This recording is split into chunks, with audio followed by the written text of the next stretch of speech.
PhD программасындагы докторантурага окуу үчүн эмне кылышыбыз керек? Ал үчүн канча жыл, канча эмгек керектелет? Докторантурага өтүү үчүн биринчи кадамдар жана талаптар. Мына ушул сыяктуу суроолор боюнча биз бүгүн жооп алабыз. 60га чыккандарың фул докторуңду зачта кылышың туурабы?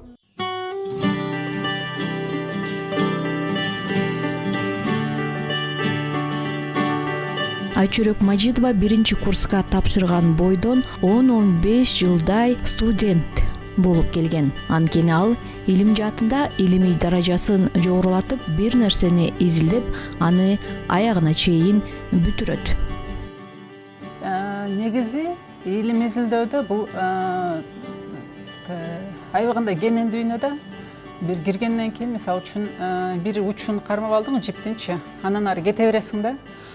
Изилдеп жаткан учурда, мисалы үчүн кандайдыр бир деңгээлге чыккандан кийин, андан кийинки деңгээлге умтулуп калат да кишичи. Ошондуктан мен жактоону эми талаптар боюнча, мисалы үчүн жактоону аткарып жактадым, бирок андан аркы дагы пландарым уже көп болчу, андан да көп болчу. Илим изилдөө чөйрөсү дайыма ошондой да, мисалы үчүн дайыма жаңылыкты издеп туруш керек. Күн сайын бүгүнкү күндө баарыбызга белгилүү болгондой технология аябагында ылдам өсүп атат. Ошо менен кошо эле изилдөө аябагында бат өсүп атат да. Ошондуктан биз ошого үлгүрө калыш үчүн күн сайын эмне болушубуз керек экен, жаңылыктар менен таанышып, анан кийин эмне биз Кыргызстан үчүн эмне жасай алабыз, эмне жаңылык алып келе алабыз. Ошол тема суроо биздин эмнекен жашообузда күн сайын. Ошондуктан биздин кандайдыр бир пиктик тепкичибиз жок деп айтсам болот. Убагында PhD программасын ийгиликтүү аяктаган Айчүрөк эң башкысы программаны аягына чыгаруу үчүн жактап жаткан университет илимди изилдөөдө материалдык техникалык базасы мыкты болуп, жакшы шарттарды түзүп бериши керектигин айтты. Ошондо гана мыкты макала жазылып чыгат. Ошол PhD даражасына жеткен доцент айым өзүнүн студенттик күндөрүн, тажрыйбаларын айтуу менен буга токтолду. Мен өзүм да Кыргыз-Түркмөнстан университетинен бакалавр даражасын алдым, андан кийин магистратураны окудум, андан кийин докторантура программасына тапшырдым. Өзү окуу мөөнөтү 4 жыл. Ошол 4 жыл убакыт аралыгында бүтүргөнгө үлгүрдүм. 2016 жылы ийгиликтүү жактадым. Ошол жактоо учурунда бизге талап коюлган болчу. Жактоого чыгыш үчүн сөзсүз түрдө Science Citation Index'те таралган журналда макаланын чыгуусу деген талап болгон болчу. Мен ошол талапты аткарып, өз убактысында жактаган докторантурамды жактай алдым. Макалам англис тилинде жарыяланды. Макаламдын аталышы Кыргызстанда өндүрүлгөн бие сүтүнүн аминокислоттук курамынын лактация мезгилине жараша өзгөрүшү деген тема болчу. Менин негизги доктордук диссертациялык ишимдин темасы Кыргызстандын тоолуу жана бийик тоолуу региондорунда өндүрүлгөн бие сүтүнүн жана кымыздын касиеттерин изилдөө болчу. Ошондуктан жарыяланган макаламдагы ошол диссертациялык ишиме байланыштуу тема болчу. Диссертациялык иш учурунда мен бизде бул жерде менин атымда көрүнүп тургандай, бул суюктук хроматографы болуп эсептелинет. Бул суюктук хроматографында бардык эле кандай гана азык түлүк болбосун, ошонун курамынын аминокислоттук курамын изилдөө боюнча методиканы иштеп чыктым. Бул методика боюнча бүгүнкү күндө биз каалагандай азык түлүктүн аминокислоттук курамын изилдей алсак болот. Бул Кыргызстан үчүн жаңылык деп айтсак болот. Анткени Кыргызстанда эч бир жерде аминокислоттук курам боюнча анализ жасалбайт. Кыргызстанда аталган программа 2013 жылы пилоттук программа катары башталган. Ага бир канча университет катышып, студенттерди кабыл алган. Ал эми университеттердин арасында өзгөчө ролду Кыргыз-Түркмөнстан университети ойногон. Анткени университет PhD программасын 2000 жылдары эле баштап, мындай окутууда бир топ тажрыйбаларды топтогон. PhD программасына өтүү бул зарылчылык болчу, тарыхый зарылчылык. Эмне себептен? Мунун эң негизги себептеринин бирөөсү, өзүңөр жакшы билесиңер, бизде Кыргызстанда баягы Советтер Союзунун убагынан бери уланып келе жаткан бир жаман салт бар болчу. Ал жаман салт кайсы салт эле? Бул эме болуп алып эле тиги сырттан окуп, аспирантураны сырттан окуп, докторантураны сырттан окуп, анан кийин дагы талапкер болуп алып эле бир жерге. Анан кийин университеттен ошол эмелерди сабактарын өтпөй, лаборатордук иштерин аткарбай, практикалык иштерди жасабай эле, анан кийин бир мекемеде отуруп алып, ошол мекеменин аткарылган иштеринин отчетторун чогултуп туруп, кандидат наук, доктор наук болуп атышты да. Ал жакынкы күндөргө чейин эле болуп, ВАКка чейин чатактары келип, эч кандай бир илимий эмеси жок, дарамети жок адамдар тиги пенсияга чыкканда же иштен айрылганда келип бир университетке бакыйып отура калып сабак бергенге. Ошон үчүн жасалган, бул илимди өркүндөтүү үчүн жасалган иш эмес болчу ал. Анан ошондуктан бул эмеден кутулуш керек болду. Себеп дегенде PhD болгондо, PhD программасын биз канча жыл деп киргиздик? 4 окуу жылы дедикпи? 4 окуу жылы. То есть эгерде аспирантурада 3 окуу жылы болсо, PhD'де 4 окуу жылы. Анын ичинен 1 окуу жылы бүтүндөй сабактарды өтөт, тийиштүү сабактарды, ушул PhD'нин деңгээлине жараша сабактарды өтөт. Ал сабактарды өткөндөн кийин анан диссертациясынын үстүндө иштеп, диссертациясына байланыштуу дагы тийиштүү илимий иштерди жүргүзүү менен семинар деп коет, баягы дискуссия өзүнүн курсташтары менен, мугалими менен, ошондой дагы атайын бир сабактар бар. Семинар деп коет. Ошолордун баарысын өтмөйүнчө, жана коюлган талаптардын баарысын аткармайынча, тиги PhD диссертациясын ал эме талапкер докторант эмете албайт, жактай албайт. Жакташы мүмкүн дагы эмес. Тиги жанакы тиги арт жактагы эшиктен киргендерге ошону менен эшик жабылып атпайбы. Окутуучу профессорду курам күчтүү. Эл аралык деңгээлде тажрыйбасы бар. Эл аралык илимий журналдарда жок дегенде 2ден макалалары жарыяланган гана мугалим илимий жетекчи боло алат. Ал эми андай макалалары жок болсо, профессор же академик болсо дагы аталган программада окуп жаткан студенттердин илимий жетекчиси болгонго бөгөт коюлган. Демек, муну менен PhD даражасын алган студент окуу жагынан мыкты болуп чыгат. PhD программасы деген баягы биздин аспирантура дегендей эле да. Ошого жакын. Бирок ал аспирантура дагы эмес, берки Советтер Союзунун убагындагы докторантура дагы эмес, экөөнүн ортосундагы бир эме. Ошол убакта эле Советтер Союзунун убагында эле 30 аспиранттын 3-өө защита кылса срогунда, калгандары защита кыла алчу эмес, туура? Мынакей ага эрежелерде эле ошол эмеден көнөктөн чыгышкан. Мен деле ошол көнөктөн чыккам. Анан кийин ал ар бир кафедранын дараметине жараша, жетекчисине жараша, студенттин өзүнүн эмесине дараметине жараша ошол иш аткарылган тиги кафедранын лаборатордук базасына, окуу методикалык эменин базасына жараша болчу да. Көп фактордан эмечи. Биздики болсо Кыргыз-Түрк Манас университетинде окууга өткөн ошол PhD программасына өткөн балдардын эң аз 40% выпуск болот. Мисалы 10 бала өтсө, ошонун 4-өө защита кылып өндүрүшкө университеттерге кетишет, алар илимий изилдөө институттарына кетишет. Түркиядан иштеп аткандарыбыз бар, башка өлкөлөрдөн иштеп аткандарыбыз бар. PhD программасына окуу үчүн 2 баскычтан өтүү керек. Илимге ынтызар гана бала докторантурага тапшырып, аягына чейин окуп бүтөт. Докторантура программасына өтүш Кыргыз-Түрк Манас университетинин атайын жобосу иштелип чыккан. Жобого ылайык биринчи талап студенттердин жалпы магистратурада бүтүрүү баалы 2,5 балл, 4 системада 2,5 балдан кем эмес болуп керек. Экинчиси бул англис тили, чет тили 60 балдан кем болбош керек. Мына ошондой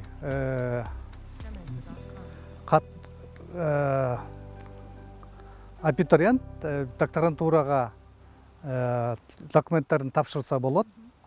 Андан башка ал ошол өзүнүн тармагы боюнча билими жетиштүү болуш керек. Себеби бизде экзамен, кирүү экзамени 2 турда өтөт. Биринчиси жазуу, экинчиси ооз-эки.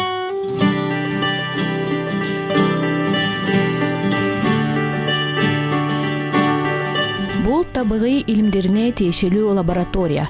Мына ушул лабораториядан PhD программасынын студенттери изилдөө жүргүзүшөт. Факультетте PhD боюнча 2 программа ишке ашкан. Булар биология жана математика. Эми математикадан лабораториялар бар, мисалы үчүн тиги компьютердик лабораториялар бар, балдар иштеп өздөрүнүн иштерин, илимин изилдөөгө шарттар бар, аудиториялар бар дегендей, жетекчилери менен дайыма тыгыз байланышта. Аларга көп мындай материалдык, техникалык шарттын көптөрү кереги жок, а бирок биологдорго абдан керек. Биз кандай кылдык? Бул биология бөлүмү табигый илимдер факультети 2008-жылы ачылды. Бул факультеттин курамында биология бөлүмү бар, математика бөлүмү бар, анан информатика жана прикладдык математика деген бөлүмдөрдү чыгарабыз. Ушунун ичинен математика менен биологиядан 3 баскычтуу үзгүлтүксүз билим берүү жүрөт. Биздин PhD'ге келе турган болсок, биология боюнча биз биринчи шарттарды түзүп баштадык. PhD'де дагы балдардын шарты болуш керек да ал жерде. Мисалы үчүн магистратураны бүттү, бир 3 бала тапшырды десек, биз аларды кантип даярдайбыз? Биз кандай кылдык? Негизинен ушул ректорат менен аябай тыгыз иштеп, биология багытында деги эле момундай сапаттуу инсандар адистерди даярдоо үчүн негизги азыркы заманбап лабораториялар түзүп баштадык биринчи. Түзгөндө мына азыр могу көрүп турасыңар, могу жерде биохимия лабораториясы жана биотехнология деген бар. Бизде биотехнологиядан дагы магистрлик программабыз бар, ошолордун иштеш үчүн. Бул жерде бардык шарт бар, бардык аппараттар бар. Биз бул жерге бакалавриатка да сабак беребиз, магистранттар келип иштешет, докторанттарыбыз да иштешет. Бул эң мындай бир жакшы, бир көп каржыланган, көп акча сарпталган лаборатория да. Керектүү нерсенин баары бар бул жерде. Мындан тышкары заманбап Кыргызстанда башка бир жерде да жок. Керектүү жерлерде да жок. Мисалы үчүн ГИСТа химиялык лаборатория деген бар. Эми ал онкологияда болуш керек, мисалы үчүн биомедицина тарабында болуш керек. Аларда жок, бизде бар. Рита Исмаилова 2012-жылы PhD докторантураны Туркиянын Орто Чыгыш техникалык университетинде бүтүргөн. Анын негизги багыты маалымат коопсуздугу. Бүгүнкү күндө алган билимин PhD багытында окуп жаткан студенттерге сабак берет. Студенттерге багыт берүү окутуу менен биргеликте жаңы программалардын үстүндө иштеп жатышат. Анын бири жазылган дил баяндарды компьютер программасы аркылуу текшерүү жана баалоо алгоритмдерин иштеп чыгуу. Мындан башка дагы бир канча багытта иш алып барышат. Ал эми Рита Исмаилова чет мамлекеттин PhD программасын бүтүргөн соң биз доцент айымдан чет өлкөнүн PhD программасын дагы билгибиз келди. Турцияга жаңы барганымда ушу PhD программасы тууралуу көп деле болбоптур. Жаңы барганда PhD программасы боюнча ошо эң чоң мен үчүн чоң көйгөй болгон нерсеси бул ошо PhD программасынын 2 жыл сабак өтөбүз. 2 жыл сабак өтүп атканда ошол негизги сабактарды алабыз. Анан мага аябай сюрприз болгон нерсеси тандоо сабактар болгон. Биздин Кыргыз-Түрк Манас университетинде тандоо сабактар бар. PhD программасында көбүнчөсү ошо багыт боюнча иштеген үчүн тандоо сабактар. Мен биринчи ошо чет өлкөгө барып PhD программасын окуп баштаганда тандоо сабак концепциясын билбептирмин да. Кайсынысы керектүү, кайсынысы кереги жок. Жалпысынан эң башында ошо илимий жетекчилер өтө маанилүү экен. Илимий жетекчиге барып, анан сүйлөшүп, анан ошол диссертацияң үчүн ушул сабактар керек дегенде, анан барып, анан ошол нерсени түшүндүм. Экинчи эң чоң мага оор болгон нерсе бул PhD Qualifying Exam деген бир сынак бар. Бизде кандидатский минимум деп аталат болуш керек ошол нерсе. Ал жерде бизде кандидатский минимум, мисалы, тил боюнча же болбосо дагы башка философия деген сыяктуу нерселерди камтып кетет. экен. Ал жердеги Турциядагы PhD программада тилди мисалы биз тапшырып атканда берчү элек. Андан кийин бул PhD qualifying examда жалгыз гана ошол багыт боюнча ишти алып кете алабы, илимий ишти алып кете алабы деп ошо өткөн темалар боюнча 7 багытты тандап алып туруп, анан ошолор боюнча жалпы бир экзамен алат. Бир күндүн ичинде 5 саат турбай отуруп ошол жерден экзамен тапшырабыз. Талаптар дагы өтө жогору. Ошол экзаменден өтүү кыйын болду, бирок өтүп кеттик. Андан кийин тез диссертация жазуу. Диссертация жазуу дагы адамдан аябай көп мындай өзүн өзү контролдоону талап кылат экен. Анткени сабак алып атканда жума сайын сабакка барабыз, жума сайын бир тапшырмаларды аткарып турабыз. Ал эми диссертация жазып атканда ошол студент өзүн өзү контролдоп, ошо өзүнө бир жумага бөлүп алган тапшырмаларды өзү үчүн уже пландап туруп, анан ошол тапшырмаларды аткарып, ошол нерселерди жазып чыгышы керек да, өзү иштеши керек болуп калат. Убакытты толугу менен өзү пландоо көйгөйү чыгат экен. Биздин көбүнчө студенттерибиз ошого да даяр болбой калышы мүмкүн. Ошондуктан бул жерде дагы ошо илимий жетекчинин ролу өтө маанилүү болуп атат. Ошо көп нерсени PhD программаны окуп атканда студенттер көп нерсени үйрөнөт. Ошо жанагы эле жалпы билимин текшерет, багыты боюнча дагы жакшы терең билимдерди алат. Үчүнчүдөн өзүн контролдоо, өзүнүн убактысын пландоо skills деп коет го. Ошол нерселердин баардыгына тең жетип чыгат. Маалыматка караганда PhD программасына тапшыруу идеалдуу жашы 30 деп коюшат экен. Бүгүнкү каармандарыбыздын көбү 30 жашынан баштап окушкан. Диссертацияга актуалдуу темаларды тандап, ага мыкты делген макалаларды жазып, ал макала дүйнө жүзүнө белгилүү болгон Thomson Reuters журналына жарыяланып турган бул чоң эмгек. Мына ошол журналда Манас университетинин PhD профилин бүтүргөн докторанттардын бир топ макалалары Thomson Reuters журналында жарыяланып, ал макалага болгон кызыгуулар артып, жатканын онлайн аркылуу интернеттен көрсө болот. Демек, окумуштуулардын изилдөөлөрү бир гана Кыргызстанда эле эмес, чет мамлекеттин кызыгуусун арттырып жатат. Туура, ар бир диссертация сөз түрдө эме чоң салым кошот деп айта албасак дагы, мына жогоруда биздин бөлүмдөрдү көрүп чыктыңыздар. Мисалы, тамак аш инженериясына байланышкан маселелер да, мисалы кымыз, бозо, биздеги фасоль да, бул Кыргызстандын негизги көрсөткүчтөрү да, мисалы тамак аш жагында туристтер үчүн да, ошолор үчүн кандай деңгээлде, мисалы чет өлкөдө мындай деп айтып кетейин, биз чет элдиктер айтат да, Кыргызстанга келсең бизден сурабай эле дейт, өзүңчө кыргыздын тамактарын эле бере берет дейт да. Ал андай эмес, ошол эмне жейт, аларчы эмнени жегиси келет, алар деген көпчүлүгү алар жөнүндө маалыматы болуш керек. Мисалы, биздин кымызды мактай беребиз, кымыз жөнүндө маалымат, бозо жөнүндө болсо бозо жөнүндө маалымат, же болбосо биздин жаңгак, күрүч, же болбосо фасоль боюнча болсо алар жөнүндө толук маалымат болуш керек. Аларда кандай жакшы жактары бар, биз өзүбүздүн тамактарыбызды, өзүбүздүн тиги мактагандан мурун ошолор жөнүндө маалыматтарды көрсөтсөк, аларга үчүн бир канча деңгээлде тастыктаган болобуз да.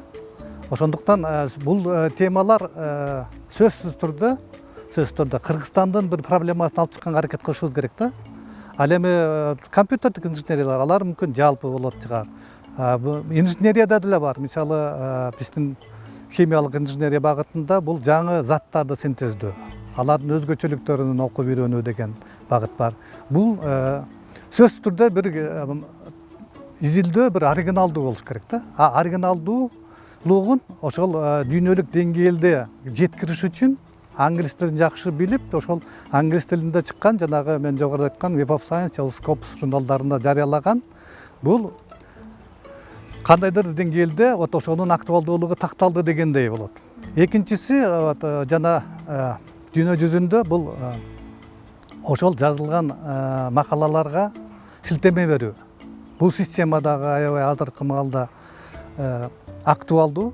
мисалы биз мындан бир 10 жыл, 20 жыл мурун бул шилтеме жөнүндө көп көңүл бурчу эмес элек. Себеби канчалык шилтеме көп болсо, ошончолук ал макаланын актуалдуулугу, ошол макаланы пайдаланган кишилердин көпчүлүгү. Ушул боюнча атайын жана индекс Хирша деп аталган атайын көрсөткүч бар. Мына биздин факультетте дүйнө жүзүндөгү 5000 күчтүү изилдөөчү дегендин арасынан экөө бизде иштеп жатат. Инженерлик факультетте бул дагы мен ойлойм бир университеттин бир көрсөткүчү.